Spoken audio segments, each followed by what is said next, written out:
Assalamualaikum warahmatullahi wabarakatuh.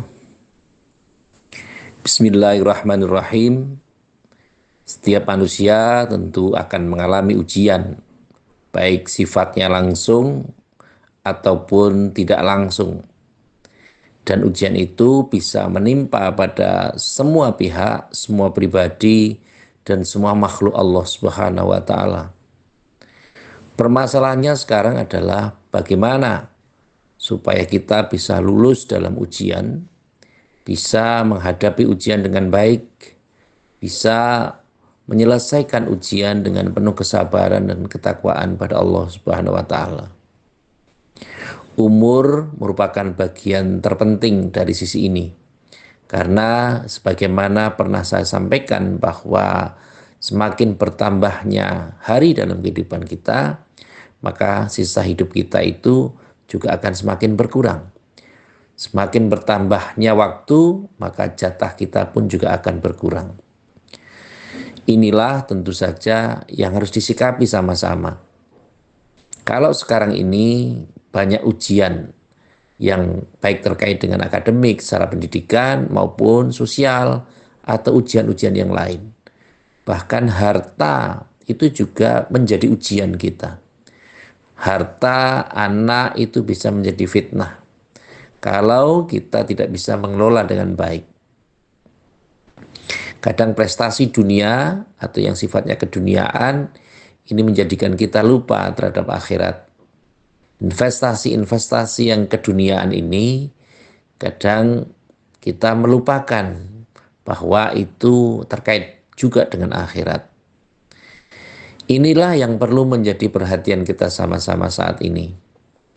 Karena ketika semakin banyak permasalahan dalam kehidupan, maka kadang kita lupa untuk memprioritaskan mana yang harus diselesaikan terlebih dahulu. Ibarat mengurai benang kusut, maka proses permasalahan ini sangat berkembang dan sangat dinamis. Sebagaimana penyelesaiannya pun demikian. Jadi ada yang bisa kita selesaikan sendiri, ada pula yang memerlukan bantuan dari pihak-pihak lain. Dan tentu saja ini juga memerlukan sebuah asumsi, memerlukan sebuah percobaan atau eksperimen yang tentu saja ini akan sangat susah kiranya. Jika kita hanya berpikir secara rasio, artinya hanya menggunakan logika kita. Dalam hal ini, kita sebagai umat beragama, khususnya orang Muslim, harus memahamkan bahwa permasalahan itu muncul, ada dan ada pada diri kita. Sebenarnya karena faktor pertama, kemampuan kita dalam menyelesaikannya. Yang kedua, sikap dalam menghadapinya. Dan yang ketiga, bagaimana kita mengelola sebuah permasalahan. Kalau kita mengelolanya salah, maka tentu permasalahan itu tidak akan selesai. Nah, bagaimana supaya permasalahan ini bisa selesai? Maka tentu saja itu membutuhkan energi yang prima, yang luar biasa, yang tentu saja harus dimiliki oleh setiap orang. Karena bersama kesulitan itu adalah kemudahan. Kalau aspek itu kita anggap sebagai sesuatu yang realistis, maka tentu saja kita tidak boleh putus asa ketika kita sedang berada pada permasalahan yang rumit. Tapi juga tidak boleh jumawa ketika kita bisa menyelesaikan permasalahannya. Karena hakikatnya adalah semua Allah yang mengatur, semua Allah yang memberikan solusinya. Jadi pada dasarnya orang harus berpikir secara cermat, teliti, dan religius. Kalau kita berakrab-akrab dengan sesama makhluk, tentu ketika kita gagal dalam meraih sebuah kondisi, kita akan merasa kecewa.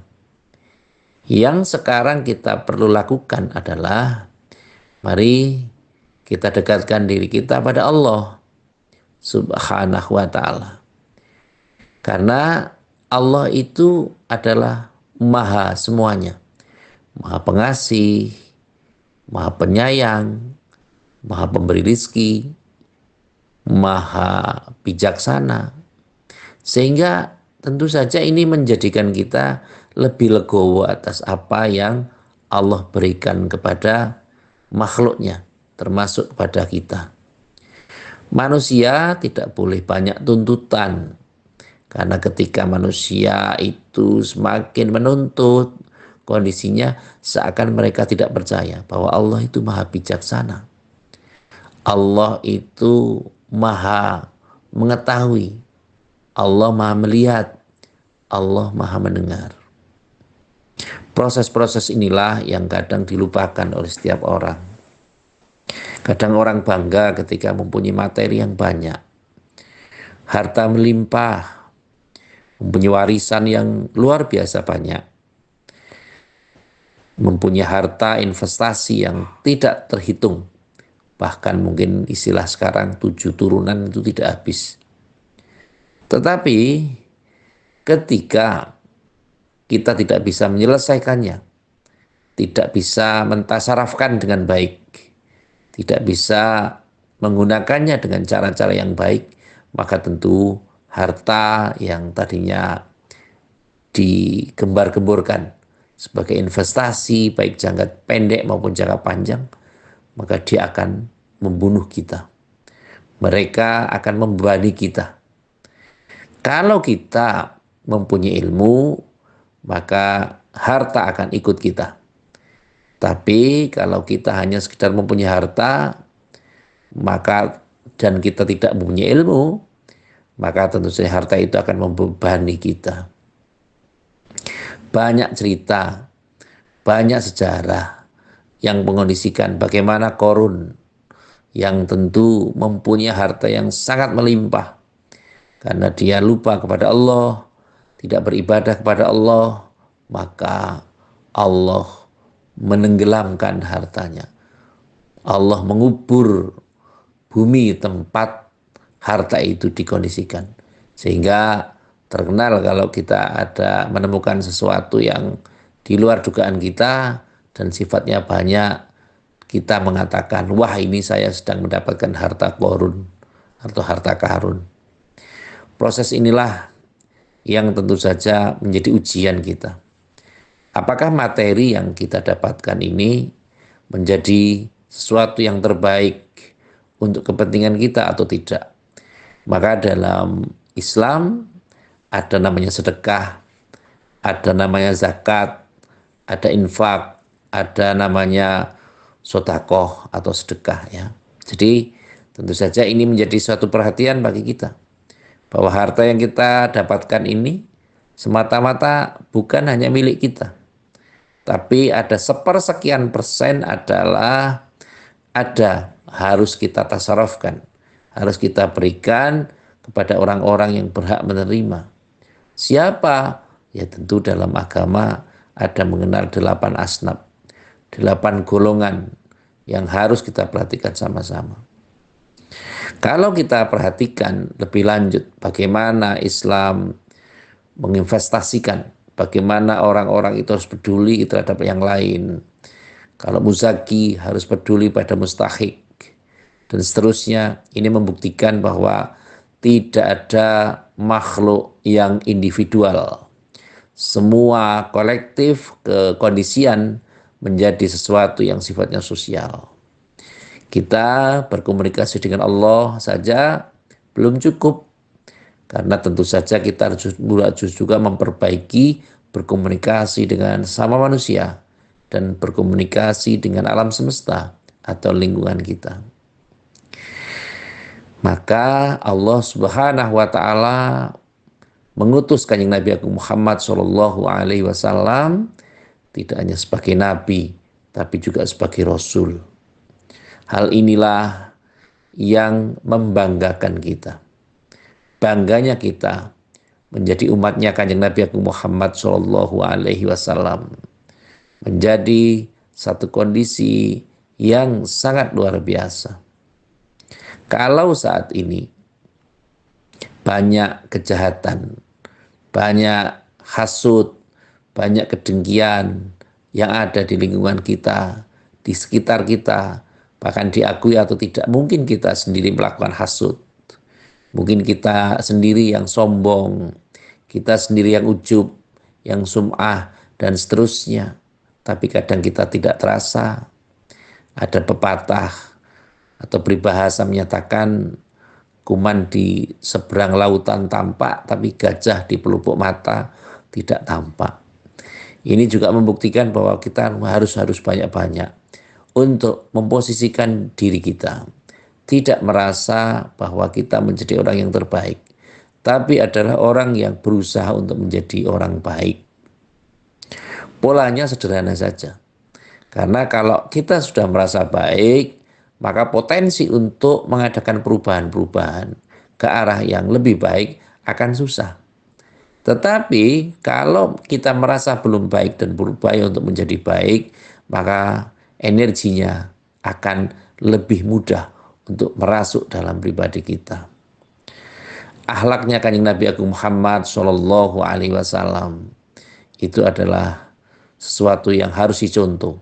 Kalau langsung tidak bisa, ya bagaimana? Ya tentu kita harus mengkondisikan melalui guru-guru kita, melalui masyayikh kita. Karena kalau tidak demikian, maka tentu kita tidak akan bisa untuk mendapatkan apapun. Mungkin kita mudah. Mari kita mencontoh akhlaknya Kanjeng Nabi Agung Muhammad SAW. Tapi ternyata ilmunya kita tidak ada. Kita tidak pernah mempelajari ilmunya. Kita tidak pernah mempelajari kitab-kitab yang ada. Kita Al-Qur'annya pun hanya mempelajari terjemah. Itu pun kita tidak tahu terjemah dari mana, dan seterusnya, dan seterusnya.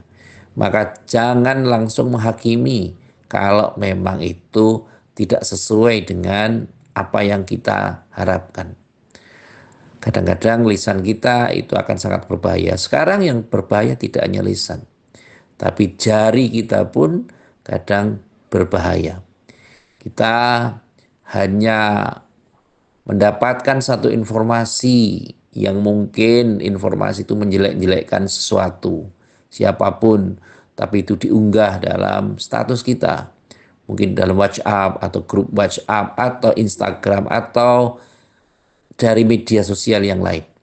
Sehingga tentu saja andai kata itu bisa memprovokasi yang lain, maka mohon maaf, tentu itu merupakan investasi yang apabila orang lain itu mengamalkan atau juga ikut menghujat seperti mana kita, ikut merasa bahwa kita paling benar dan mereka yang salah, maka tentu kedosaan kita juga sama.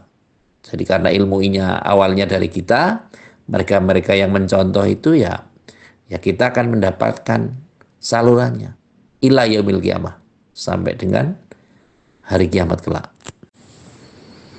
Mengapa ini saya sampaikan?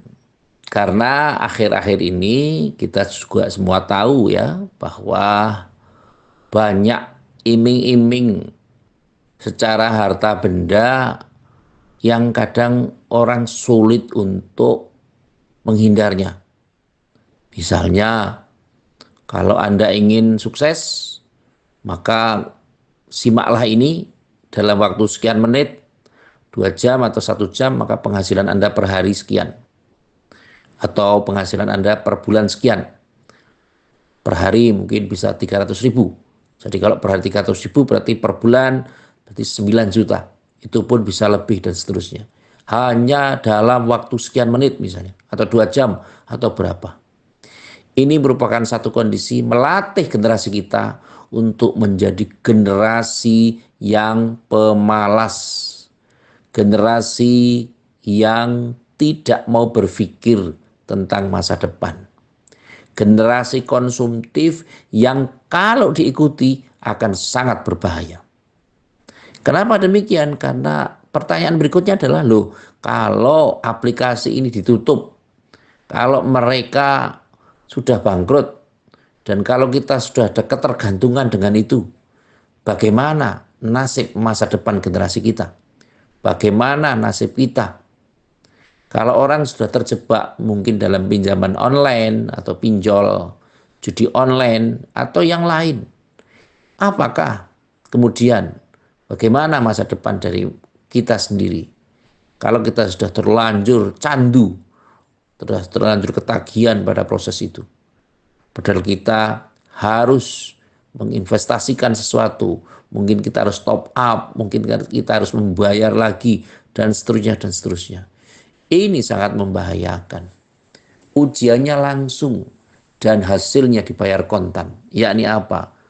Bangkrut atau melarat seumur hidup.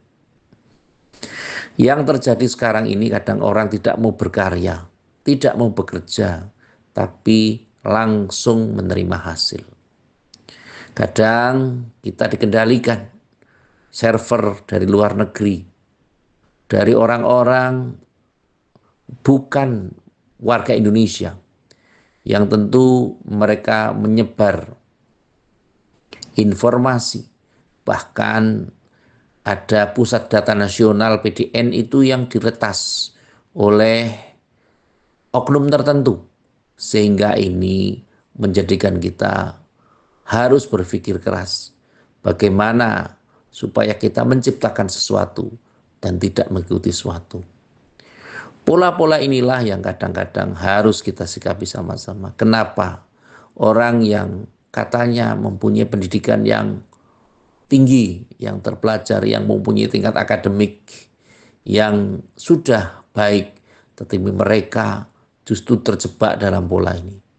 Karena ya itu tadi, mereka kadang ingin mendapatkan sesuatu yang instan, yang banyak, melimpah, tanpa harus berkarya, tanpa harus bekerja.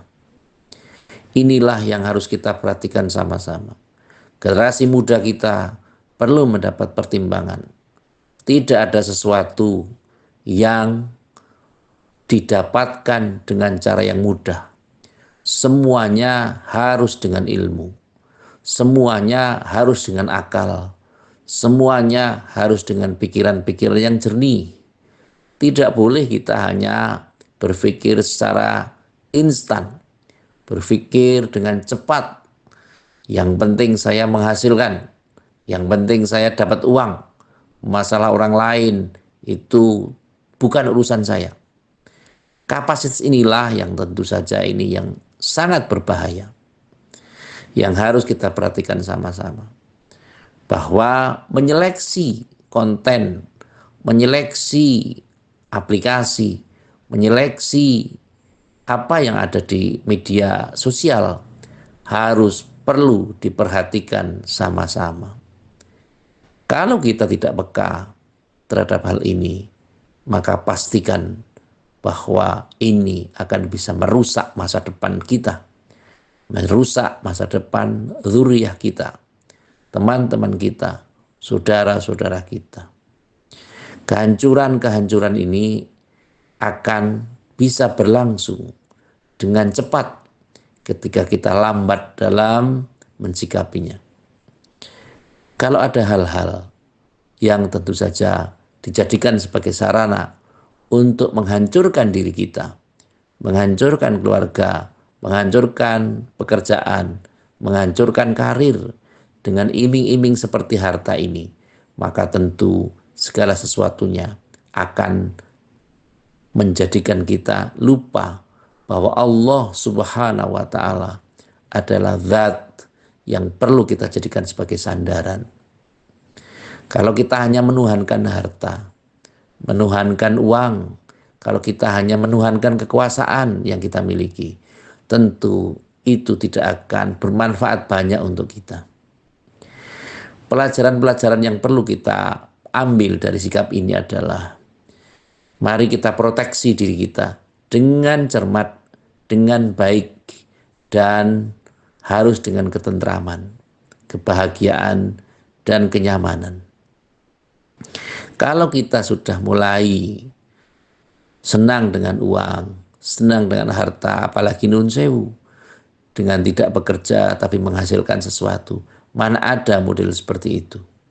Ya tentu ada kalau makom kita sudah sesuai dengan apa yang dikehendaki Allah. Karena kalau hanya dengan menggunakan media sosial seperti ini, tentu saja kita harus benar-benar selektif dan tentu saja harus berhati-hati. Pada anak-anak kita juga harus disampaikan, harus hati-hati. Jangan sampai mereka terjebak dalam hal-hal yang orang tuanya sendiri tidak tahu. Bahkan ada yang sampai rugi ratusan juta. Ada yang rugi sampai ratusan miliar barangkali. Karena apa? Mereka tergiur dengan sesuatu. Pola-pola inilah yang tentu saja harus kita sikapi dengan bijaksana.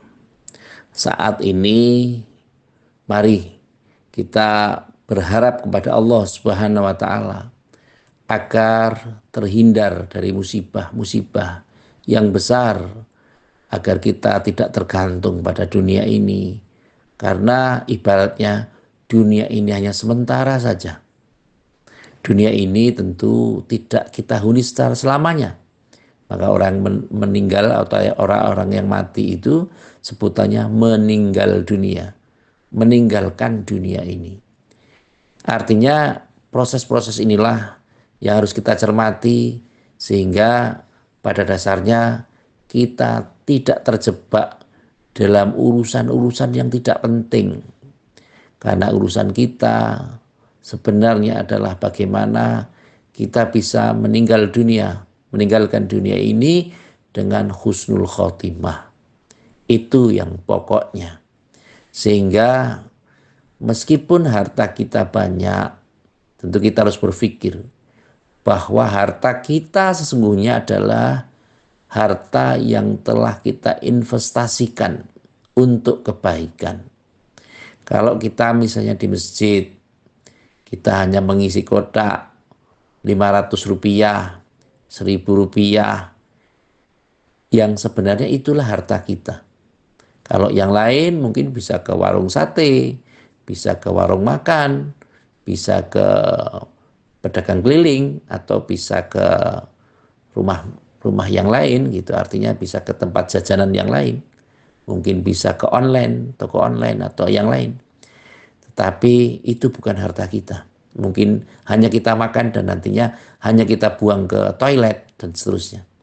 Tetapi ketika harta kita adalah harta yang telah kita tasarufkan, maka monggo kita sama-sama untuk melatih diri kita betul-betul cerdas dan betul-betul cermat untuk memposisikan harta kita itu kita hitung.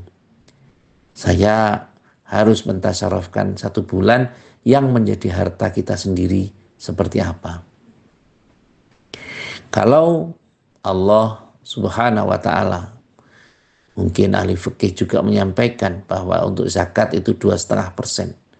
Kalau kita realisasikan dalam 1 juta rupiah, itu kita hanya mentasarufkan 25.000. Ya sebenarnya kalau kita murni 25.000, ya itu harta kita. Yang 975, wallahu alam, kita nggak ngerti miliknya siapa. Mungkin kita gunakan untuk jajan, mungkin untuk kita gunakan untuk apa, dan seterusnya. Tidak bermanfaat langsung dengan kita. Dan tentu saja ini menjadi perhatian kita sama-sama. Kita harus mengerti, memahami apa yang menjadi kepentingan kita, apa yang menjadi kebutuhan kita secara personal untuk menghadap kepada Allah Subhanahu wa Ta'ala. Karena kadang-kadang kita itu tidak tahu kebutuhan kita, tapi lebih mengerti akan kepentingan orang lain. Nah, kalau kita sudah mengerti tentang kebutuhan kita, maka upayakan hal positif yang harus kita lakukan. Kita harus mempersiapkan. Ketika sowan kita kepada Allah Subhanahu wa Ta'ala, kita persiapkan. Kalau andai kata keluarga kita tidak mau mendoakan kita, naudzubillah min dzalik, itu akan sangat berbahaya. Kalau kita tidak punya modal cukup, lalu kita harus pakai modal apa? Nah, inilah modal sowan kepada Allah Subhanahu wa Ta'ala adalah harta dan amal. Dan ini yang nanti akan meninggalkan kita, harta kita tentu tidak akan kita bawa. Kalau pada saat hidup kita mungkin punya mobil, punya rumah, punya harta yang banyak, tapi ketika kita mati, ketika kita meninggal dunia, maka harta kita itu tidak akan ikut dengan kita. Keluarga kita juga tidak akan menemani kita. Yang menemani kita hanya amal kita. Maka amal soleh itu harus kita lakukan terus-menerus. Kalau bisa setiap hari minimal 1 kali kita berbuat baik. Kalau syukur bisa ya banyak kali lah, artinya tidak hanya sekali. Tapi itu pun kita harus upayakan dengan baik, dengan niat yang baik, dengan tata cara yang baik. Semoga dengan kita mampu mencermati kepentingan-kepentingan hidup kita sendiri ini, kita akan mendapatkan kebahagiaan dari sisi agama, di dunia dan akhirat. Amin Allahumma amin. Yang terakhir seperti biasa, mari kita saling mendoakan agar kehidupan kita lebih baik dari waktu ke waktu, agar kehidupan kita lebih bermanfaat dari waktu ke waktu. Kalau misal kita sedang dalam kondisi sakit, semoga Allah Subhanahu wa taala menyehatkan kita. Kalau kita sedang berada pada lingkungan-lingkungan yang lemah, barangkali mungkin pada kesulitan, mungkin rumah kita digadaikan, atau mungkin kendaraan kita sedang rusak, atau mungkin dalam kondisi tertentu. Semoga Allah Subhanahu wa taala memberikan jalan keluar yang lebih baik, sehingga kita diamankan Allah Subhanahu wa taala untuk bisa lulus ujian dari dunia ini, sehingga kita mampu mensikapi dunia ini dengan baik, dan ketika kita dipanggil Allah Subhanahu wa taala adalah dalam kondisi husnul khotimah. Amin Allahumma amin. Terima kasih kepada semua pihak yang telah membantu terselenggaranya acara ini, dan semoga acara ini bisa bermanfaat. Sekali lagi terima kasih atas segala perhatian dan mohon maaf atas segala kekurangan. Saya akhiri, wallahul muwafiq ila aqwamit thoriq. Wassalamualaikum warahmatullahi wabarakatuh.